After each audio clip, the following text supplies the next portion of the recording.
کو پھر 72 گھنٹے کا الٹیمیٹم دے رہے ہیں اور ہمارا یہ آپ سے مطالبہ ہے فی الحال کہ آپ یہ پیٹرول کی دی ہوئی قیمتیں واپس لیں، ورنہ 72 گھنٹے بعد ہم وہ اعلان کرنے پر مجبور ہو جائیں گے جس کے لیے تحریک لبیک پہلے بھی جانی جاتی ہے۔ تو ہمارا انشاءاللہ وہ اعلان بھی 72 گھنٹوں بعد آ جائے گا، اس کے لیے میڈیا کی ضرورت نہیں پڑے گی، ہم انشاءاللہ اعلان کر دیں گے۔ آپ کہہ دیے کہ قبر میں بھی سکون نہیں ہے، اور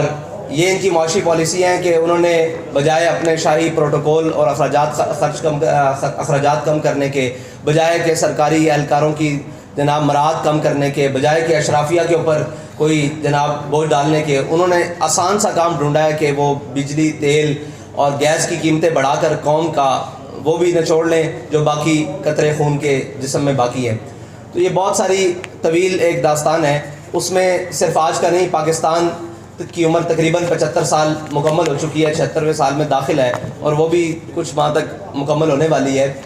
75.5 سال کا پاکستان جو ہے وہ آج 23ویں مرتبہ IMF کے دروازے پر پھر کھڑا ہے، اور پاکستان کے قرضے جو پچھلے ایک سال میں 23% بڑھ چکے ہیں، اور تقریباً آج کی جنگ اخبار کی رپورٹ کے مطابق تقریباً پاکستان 50,996 ارب تک مقروض ہو چکا ہے،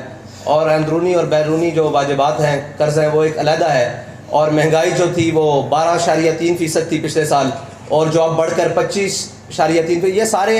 اشاریے ہیں جن کو ہم حکومت ملائے، اپوزیشن ملائے، کوئی بھی ملائے، اور دنیا کا سب سے بہترین اکانومسٹ بھی ملائے، لیکن آخر بات یہ ہے کہ پاکستان کا غریب، پاکستان کے متوسط طبقے اور سارے طبقے پاکستان کے اس وقت مہنگائی کی صورت میں الجھ چکے ہیں، اور بے یقینی کی صورتحال یہ ہے کہ پاکستان کی منڈیاں ہوں، پاکستان کے کاروبار ہوں، تجارتی مراکز ہوں،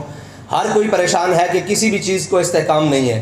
رات 12 بجے تک ہمیں بھی اس وقت اس لیے جاگنا پڑتا ہے، رات 1 بجے تک، نہ جانے رات 12-1 بجے کے بعد کیا اعلان ہو جائے گا۔ اور اب تو IMF کی وہ ٹیمیں جو پاکستان کے نیوکلیئر پروگرام کی